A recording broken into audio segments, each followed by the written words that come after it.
In November, I spent almost a week on a free beach in Texas with more than 100 women, brought together by YouTube sensation Lulu, who has 50,000 followers. We had meetings, shared information, danced, and even had a dog show. But what stayed with me was the people, the strong women I met. What I found was a common theme of resilience at any age, from women in their 50s to their early 80s. Many started living in vehicles because they had to, but now they have found freedom.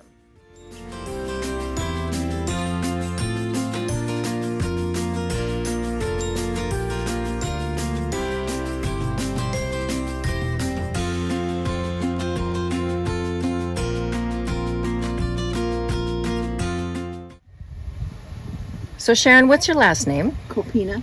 Copina, and you had said to me a few moments ago that after you lost your husband, this is when you chose this lifestyle. And I will show a picture of how beautiful it is and small and tiny. Why did you choose this lifestyle? I was 70 years old. My husband and I had been married 49 wonderful years. I was one of the lucky ones. I used to tell him that what didn't kill us was going to make a great story. We had lots of stories that we shared together. And road trip was always my middle name, and he always went along. And I decided I was going to travel, but I didn't know what type of traveling to do and what I could afford. I was fortunate that I got a letter after he died telling me that someone in my household had a life insurance policy. And when I checked into that, it was $12,000, and this is what I was able to get. Does that include your tow vehicle? No, we had he was hit by a car. It was a very long 4 years before he passed. And he had been hit by a car, he had Parkinson's, so that's not a good on top of that. And so things just continually just went worse, and he had a leg amputated and then went on a feeding tube. So life was not good for him, and it was, so I needed to do something different, and I needed to be out in nature. And by being out in the beauty of this world, it helps with the grieving, because it was beautiful out there, and so you kind of have to get out beyond yourself with the grief and move forward. How do you feel now? I'm content. I miss him. I take him with me, but I don't hold on to him, and he doesn't hold on to me. I have my memories. Has meeting all of these people helped with your grief? Oh, definitely. There's so many good people out there, and I meet so many, and I put myself in situations where I do meet people that share the same values and beliefs that I have, and that is to help our people, help somebody out there. Don't push them down, help them get up. So when you are asked for advice out here on the road, for people who, because I find there's a very common thread that everybody's out here healing something. Do you have advice for people who are healing? Do what you could afford to do. That's the main thing. And I was very fortunate that my husband left me a good pension, that I can afford this lifestyle. And in some ways, I can afford this lifestyle on the road, but I don't know if I can use that pension to afford living in a house on a street. And I know many of the women out here do not have that to fall back on. So I just say, just do what you can do with what you've got, and enjoy life, and be good to other people. Does age scare you, aging in this lifestyle? Oh, no, not at all. Are you aging backwards? No, I tell my friends that I don't have a death wish, but if something happens to me out here, don't cry for me, Argentina. I've lived a good life. How old are you? I'm 74 now. I just turned 74. I do have my blog, and it's 70s Road Trip, which is basically just family and friends. But someone asked, well, what happens if you're doing if you're 80s? And I go, well, it'll be 70s Road Trip extended. The lady that I interviewed this morning is 81, so, There's nothing to say you can't be doing this. Do you ever feel overwhelmed by the technology or the rig? Oh, I love the technology. Oh, do you? I just getting into all of the solar that I've had to put on this to get what I wanted. I'm so fortunate that I have a solar installer back in Quartzsite, and every wacko idea that I come up with, he can make it functional. And I had to put on another 200 watts on the front of her because there's actually no room otherwise, because I've already got two 100s up on top. And last year we did not put a plexiglass on it, and it got destroyed. So this year, because these are so cheap, it was only $139 to replace it. This time we put a plexiglass on it. And then I had a 2,000 watt inverter put in because this is my... Yes, you have your air fryer, which is very important to you, Yes. and your television, I see. Well, I do have a television. I need a 10-year-old to come and tell me how to mainstream, how to stream from my phone. But otherwise, I use it for DVDs. So, What has been the biggest challenge for you?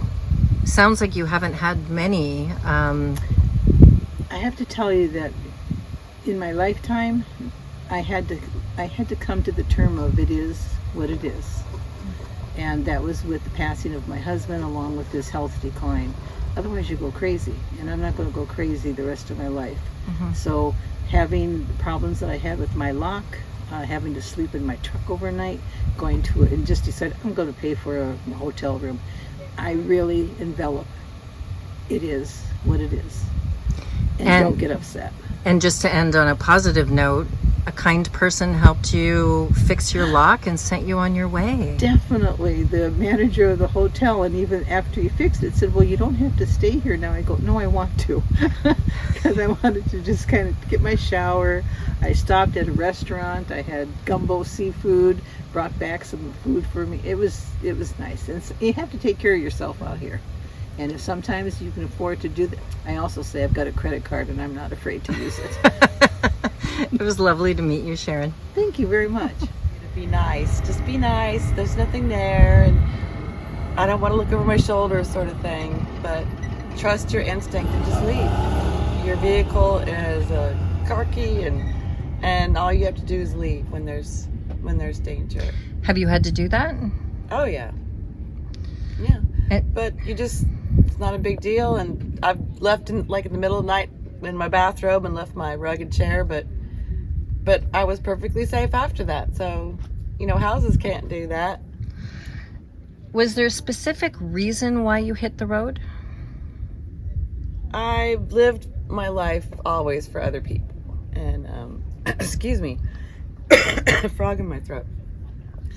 And I was just tired of that, and raised kids, took care of mother, grandmother at the end, and it was just enough, and I just wanted to shake everything off. And I've always been an avid camper, and I wanted to be outside, so this is just my dream, really. I would have loved to live this way 30 years ago. So when I had my first rig, which lawyers are doing lawyering, but somebody ran a red light and kind of changed my path, so I decided to come out anyway. Have you always had this beautiful rig, or would you have been prepared to do it in just about anything that had four wheels? I had been looking at different vehicles. I actually had 3 deals fall through that I was going to buy right before I sold my house, and they all fell through. So I just threw stuff in the back of my little pickup and checked into a hotel. So I didn't even know what I was going to end up finding. And ended up I could have brought more stuff, because I really didn't know, because I couldn't live in the hotel. I was going to end up just sleeping in my truck. And it's not a full-size pickup. It was one of those little, like a Ford Ranger size. So, I've had a Ford Ranger. I don't know if I could live in it. Right. They're small. Right, exactly. Yeah. So this is what I originally wanted, a van. And I just happened to be able to find one quickly that I could get. So it just worked out in a good way. Do you work on the road? Are you a digital nomad? I retired early. You retired early. What did you retire from? Air pollution monitoring. wow, you'd be really busy these days. Yeah, well, I felt like I was doing something that was good. Yeah. You know. What is your least favorite part of being on the road?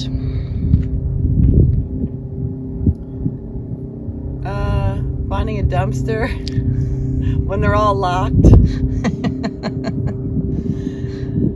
I don't know. Really, I hate doing errand day. That you've been out for 2-3 weeks. Like, I gotta go to town, do laundry, and That's me tomorrow. Yes. Yeah. Yes. but just minor irritations. But I love just almost all of it. Do you mostly boondock and find free places? Yeah, I hardly ever pay to camp. I couldn't do this if I wasn't really frugal. So, what is your big extravagance? Food? That's one of them. Yeah, every once in a while I'll go out to eat. But and every once in a while I'll just buy something silly. Like this outfit. It's gorgeous. I just need to find a black light. It's supposed to glow under a black light. Ask around, see if any If anyone's having a dance any of us party. old ladies has a black light. Yeah, dance party. Do you mind me asking how old you are? I'm 60. You're 60? Yeah. 60. Uh-huh. You look fantastic. Oh, thank you. I Holy appreciate cow. that. Maybe it's this lifestyle that helps. When you're boondocking, have you ever been afraid? I mean, I know you talked about intuition, but have you ever been truly afraid that you couldn't get out of the situation? No. But I'm pretty level-headed. It's not like there's situations where someone else wouldn't have said, this is insane. How are we going to get out? Like, I was stuck for 3 days in gravel one time in Arizona.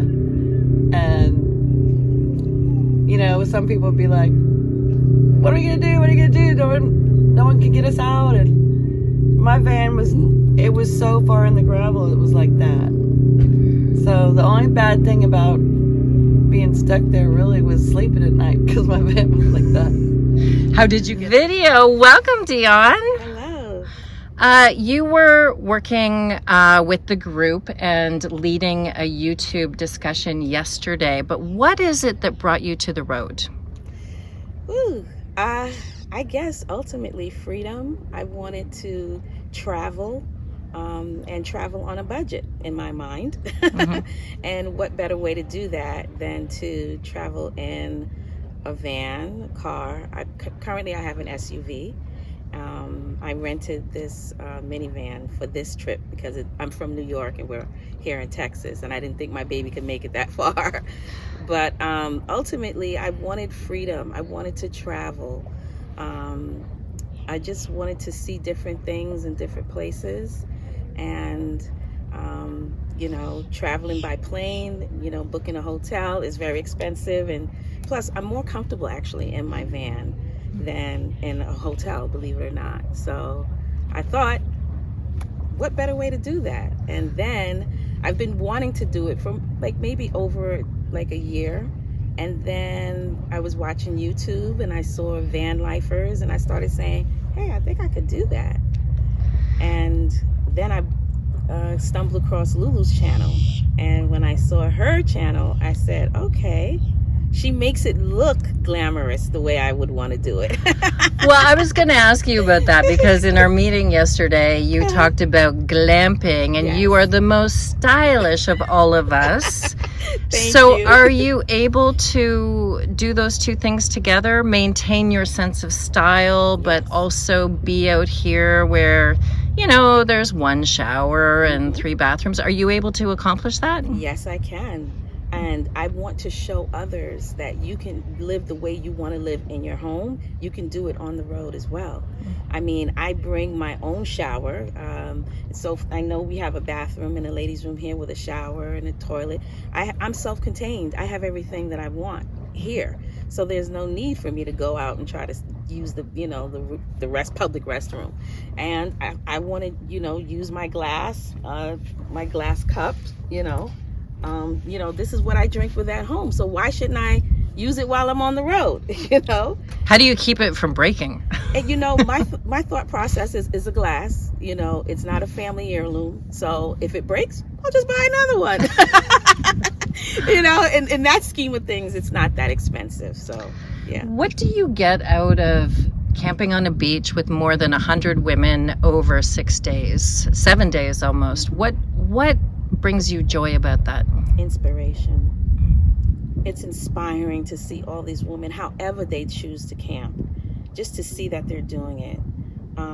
They call me the baby of the bunch. You are 55. You are.